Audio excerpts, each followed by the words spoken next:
Dear student, welcome to my channel. इस video में आपको पढ़ाने जा रहा हूं MP board class 5th Hindi pre board परीक्षा वर्ष 2026। देखिए, प्री बोर्ड परीक्षा वर्ष 2026 इसलिए आपके लिए करना इंपॉर्टेंट है क्योंकि ये जो पेपर है मैंने एमपी गवर्नमेंट मतलब एमपी गवर्नमेंट स्कूल से उठाया है।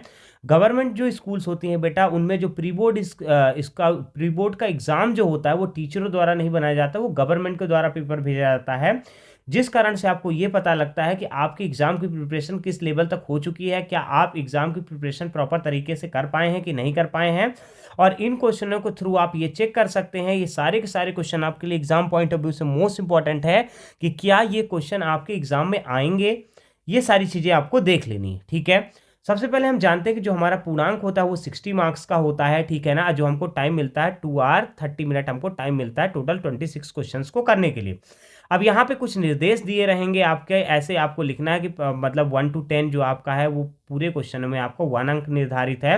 मतलब पहला आपका 1 to 5 जो होगा ऑब्जेक्टिव टाइप क्वेश्चन होगा, और 6 to 10 जो होगा आपका वो क्या होगा, फिल इन द ब्लैंक होगा बच्चों, ठीक है। तो और फिर उसके बाद थर्ड नंबर पे देखिए आप, जहाँ पे सेकंड नंबर पे देखेंगे 11 to 16 आपके 2 मार्क्स निर्धारित होते हैं। ये क्या होते हैं, ये आपके वेरी शॉर्ट टाइप क्वेश्चन होते हैं। क्या होते हैं, वेरी शॉर्ट टाइप क्वेश्चन होते हैं। थर्ड नंबर पे देखेंगे 17 से 22 तक, तो ये क्या होते हैं, आपके शॉर्ट टाइप क्वेश्चंस होते हैं। और यहाँ पे आप अगर देखेंगे फोर्थ नंबर पे, तो आपका क्या होता है 23 से 26 जो होते हैं वो 5 मार्क्स के क्वेश्चंस होते हैं। और जो ये हमारा शॉर्ट टाइप क्वेश्चन था वो हमारे 3 मार्क्स के रहते हैं। देखिए, ये अति लघु उत्तरीय प्रश्न कहलाते हैं, ये लघु उत्तरीय प्रश्न कहलाते हैं, और ये दीर्घ उत्तरीय प्रश्न कहलाते हैं, ठीक है। अब चलिए, यहाँ से मैं सारी चीज़ों को हटा रहा हूँ क्योंकि अब मैं डायरेक्टली मूव ऑन करने वाला हूँ किस पे, आपके क्वेश्चंस पे। तो आप क्वेश्चंस को प्रॉपर तरीके से देखिएगा, ठीक है। अब यहाँ पे आप देखिए जो वस्तुनिष्ठ प्रश्न है, यहाँ पे आप ध्यान से देखिए बच्चों, जो वस्तुनिष्ठ प्रश्न है आपके, वस्तुनिष्ठ प्रश्न का मतलब होता है ऑब्जेक्टिव टाइप क्वेश्चंस, ठीक है। अब हम यहाँ पे 1 by 1 सारी चीज़ों को देखेंगे, इनके आंसर्स को भी डिस्कस करेंगे, और साथ ही साथ इनका जो भी आपको सोल्यूशंस होगा वो भी आपको हम बताते चलेंगे, ठीक है। देखिए, पहला नंबर क्या है, शीर्ष शब्द का अर्थ है। तो शीर्ष शब्द का अर्थ क्या हो जाएगा, आपका सिर हो जाएगा, ये आपका राइट आंसर है। सेकंड नंबर देखिए, विश्व धर्म सम्मेलन कहाँ हुआ था।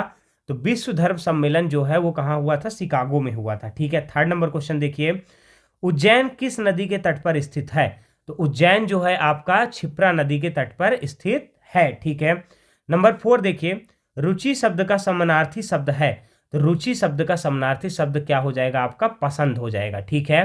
5 नंबर क्वेश्चन देखिए यहाँ पे, हिंदी भाषा किस लिपि में लिखी है। तो हिंदी भाषा किस लिपि में लिखी है, देवनागरी में आपकी लिखी है। इसका राइट आंसर क्या हो जाएगा, आपका देवनागरी, ठीक है। अब यहाँ पे देखिए, रिक्त स्थान की पूर्ति कीजिए। जो रिक्त स्थान की पूर्ति है इसको आपको करना है। तो 6 नंबर देखिए, बौद्ध स्तूप द डैश में स्थित है। तो बौद्ध स्तूप जो है वो कहाँ स्थित है, आपका सांची में स्थित है। कहाँ स्थित है, सांची में स्थित है। बौद्ध स्तूप कहाँ पे है, सांची में स्थित है, ठीक है। 7 नंबर क्वेश्चन देखिए, मेरा नया बचपन कविता के रचयिता हैं। तो ये कौन है, सुभद्रा कुमारी चौहान जी हैं। कौन है, आप इसको ऐसे लिख सकते हैं, सुभद्रा कुमारी चौहान, ठीक है। ये आपका आंसर हो जाएगा, ये सुभद्रा कुमारी चौहान जी हैं, ठीक है। देखिए, अब नेक्स्ट देखते हैं। चलिए, नेक्स्ट क्वेश्चन क्या बोल रहा है, उसके पहले मैं इसको इरेज कर देता हूं। हाँ, 8 नंबर क्वेश्चन क्या बोल रहा है, विद्वान में वान शब्द है। विद्वान में वान शब्द क्या है, प्रत्यय है। क्या है आपका, प्रत्यय। क्या है आपका, प्रत्यय है, ठीक है। फिर 9 नंबर देखिए, दशहरे को ही डैश कहते हैं। दशहरे को क्या कहते हैं, विजयदशमी कहते हैं। क्या कहते हैं, विजयादशमी, सॉरी दशमी, हाँ विजयादशमी बोलते हैं, इसको ऐसे लिखते हैं। उसको बोलते कैसे हैं, विजयदशमी बोलते हैं, ठीक है। यहाँ पे देखिए 10 नंबर क्वेश्चन क्या बोल रहा है, उदय सिंह को बिस्तर पर डैश सोया था। तो उदय सिंह के बिस्तर पर पन्ना धक्का धाय पुत्र सोया था। कौन सोया था, आपको कैसे लिखना है मैं बता दे रहा हूँ। पन्ना ऐसे आपको कर देना, पन्ना धाय पुत्र, ठीक है। आपको ऐसे लिख देना है, ठीक है। चलिए, यहाँ पे हमारे सारे ब्लैंक खत्म हो रहे हैं। अब हम डायरेक्टली किस में चल रहे हैं, डायरेक्टली चल रहे हैं किस पे, अपने शॉर्ट टाइप क्वेश्चंस जो हैं, short very short type question मतलब अति लघु उत्तरीय प्रश्न। तो पहला नंबर क्वेश्चन देखेंगे। पहला नंबर क्वेश्चन क्या बोल रहा है, पुष्प की अभिलाषा कविता के रचयिता कौन है? तो जो पुष्प की अभिलाषा कविता के रचयिता हैं तो वो कौन है? माखनलाल चतुर्वेदी जी हैं। कौन है? माखनलाल चतुर्वेदी जी हैं। 12 नंबर क्वेश्चन देखिए, नौसेना कौन से तटों की रक्षा करती है? तो नौसेना समुद्र के तटों की रक्षा करती है। नौसेना कौन से तटों की रक्षा करती है? समुद्र के तटों की रक्षा करती है। अब 30 नंबर क्वेश्चन देखिए आप, 30 नंबर क्या बोल रहा है? देखिए जो पुंडलीक है किसकी सेवा करते हैं? तो ये किसकी सेवा करते हैं? राजा की सेवा करते हैं। ये आपका 30 नंबर आंसर किसके और क्या हो जाएगा? राजा की सेवा करते हैं। फिर आपको 14 नंबर है, कवि ने सत्य किसके बारे में बताया है? ठीक है ना, तो कवि ने सत्य किसके बारे में बताया है? तो ईश्वर के बारे, सॉरी, कवि ने सत्य किसके बराबर बताया है? तो सत्य को किसके बराबर बताया है? ईश्वर के बराबर बताया है कवि ने। ठीक है ना। बार बार स्नाना करोति, इसका मतलब क्या हो जाएगा? बार बार स्नान कौन करती है? तो गंगा। ठीक है ना।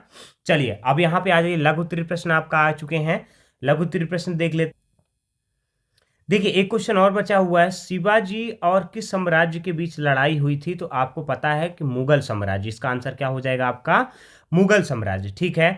फिर यहाँ पे लघु उत्तरीय प्रश्न आ चुके हैं। Each question belongs to 3 marks, total 6 question पूछे जाएंगे, मतलब 18 मार्क्स आपको टोटल देके जाएंगे ये। ठीक है।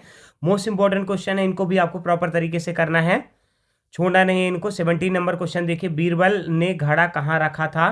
तो बीरबल ने घड़ा कहाँ रखा था? कुएं के अंदर रखा था। क्यों रखा था? मैं आपको इसको भी बता देता हूं।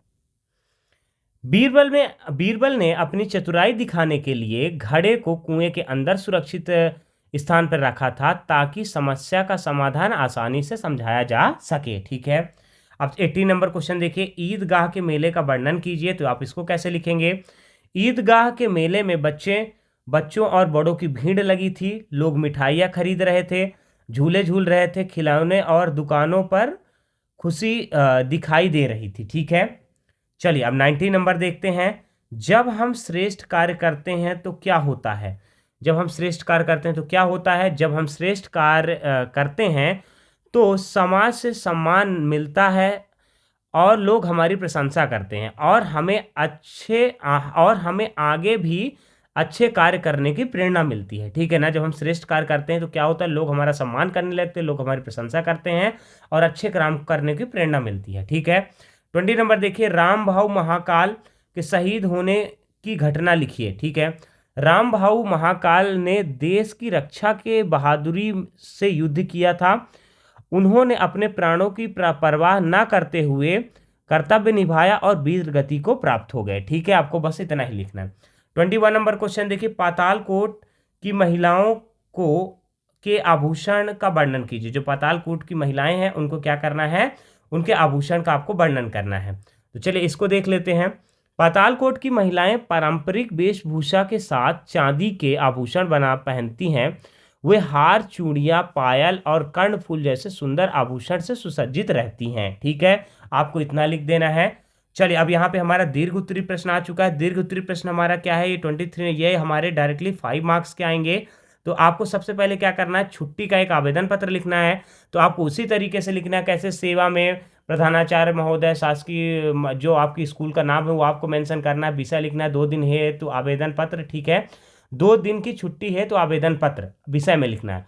फिर महोदय में आप लिखेंगे, महोदय सविनय विनम्र निवेदन है कि मुझे आवश्यक कार्य से बाहर जाना पड़ रहा है, कृपया मुझे 2 दिन के अवकाश देने हेतु अब 2 दिन का अवकाश प्रदान करने की महान कृपा करें। आपका आज्ञा का धन्यवाद। आपका आज्ञाकारी से अपना नाम, रोल नंबर आपको लिख देना, आपको इतने में नंबर मिल जाएंगे। ठीक है। अब क्या बोल रहे हैं? मध्य प्रदेश की कोई 5 विशेषताओं के बारे में लिखिए। तो मध्य प्रदेश की 5 विशेषताएं की अगर हम बात करें तो मध्य प्रदेश भारत के मध्य में स्थित महत्वपूर्ण राज्य है। इसकी राजधानी भोपाल है। सांची स्तूप, खजुराहो मंदिर, कान्हा किसली उद्यान प्रसिद्ध है। यह समृद्ध वन, खनिज संसाधन और विविध संस्कृति देखने को मिलती है। यहाँ समृद्ध वन, खनिज संसाधन और विविध संस्कृति देखने को मिलती है। ठीक है। चलिए अब यहाँ पे अपन देख लेते हैं 25 नंबर क्वेश्चन। ये हमारा पैसेज है। मैं पैसेज आप खुद से रीड करिएगा और मैं आपको इसके डायरेक्टली आंसर्स करवा दूंगा, लेकिन आपको क्या करना है? इसको वीडियो को पॉज करके एक बार आपको क्या कर लेना है? इसको रीड कर लेना है। तो देखिए, उपयुक्त गद्यांश का शीर्षक है तो क्या हो जाएंगे? नंबर 1 स्वामी विवेकानंद। स्वामी विवेकानंद का जन्म कब हुआ था? तो स्वामी विवेकानंद का जन्म हुआ था 1863 में। ठीक है। फिर थर्ड नंबर देखिए, स्वामी विवेकानंद के गुरु का नाम क्या था? तो स्वामी विवेकानंद के गुरु का नाम क्या था? रामकृष्ण परमहंस। ठीक है। 4 नंबर देखिए, स्वामी विवेकानंद के बचपन का नाम था? तो स्वामी विवेकानंद के बचपन का नाम नारेंद्र था। ठीक है। 5 नंबर देखिए, विश्व धर्म सम्मेलन कहाँ हुआ था? तो विश्व धर्म सम्मेलन शिकागो में हुआ था। ये सारे के सारे आंसर्स अगर आप इस पैसेज को रीड करेंगे तो आसानी से आपको मिल जाएगा। मैंने रीड करके ही आपको बताया है। ठीक है। अब देखिए 26 नंबर यहाँ पे क्या आ चुका है। यहाँ पे आपको किसी त्योहार के बारे में, किसी मतलब जो नीचे आपका दिया हुआ है, किसी निम्नलिखित वाक्यों के लिए किसी पर 5 वाक्य लिखिए। ठीक है। जैसे भारतीय त्योहार के बारे में लिखिए, चाहे पालतू पशु के बारे में लिखिए, चाहे मेरे विद्यालय के बारे में लिखिए, चाहे मेरे मित्र के बारे में लिखिए, इनमें से किसी के बारे में लिख सकते हैं। तो अब सबसे पहले आप मेरे विद्यालय के बारे में लिखेंगे तो आपका बेटर रहेगा। मेरे विद्यालय बहुत सुंदर है, मेरे विद्यालय में बड़े बड़े कक्ष हैं, सभी शिक्षक बहुत अच्छे से पढ़ाते हैं, विद्यालय में एक बड़ा खेल का मैदान है, मुझे अपना विद्यालय बहुत पसंद है। आप इतना भी लिख देंगे तो आपको 5 मार्क्स आपके कहीं नहीं गए हैं। ये बेसिक पेपर था जो मैं आपको समझाने की कोशिश किया हूं। और देखिए ये क्या है, मोस्ट इंपॉर्टेंट क्वेश्चन है जो आपको प्रॉपर तरीके से प्रिपेयर करना है। अगर आप इनको प्रॉपर तरीके से प्रिपेयर करेंगे तो ये मान के चलिए कि आपको एग्जाम में किसी भी तरीके की दिक्कत नहीं होने वाली है। मोस्ट इंपॉर्टेंट क्वेश्चन है, आपके क्वेश्चंस यहाँ से आने वाले हैं। ठीक है ना। सारे के सारे मैं नहीं बोल रहा हूँ कि आपका पूरा पेपर ही यही आ जाएगा, लेकिन यहाँ से मोस्ट इंपॉर्टेंट क्वेश्चन आपके उस मेन पेपर में आने वाले हैं। आप इस चीज़ को ध्यान रखिएगा। और जितने भी मैंने प्रीवियस ईयर वगैरह आपको पढ़ाए अगर आप सारे पढ़ लेते हैं तो आपका एग्जाम बहुत ही अच्छे तरीके से जाएगा। तो चलिए मिलते हैं आपसे नेक्स्ट वीडियो पे। Thanks for watching.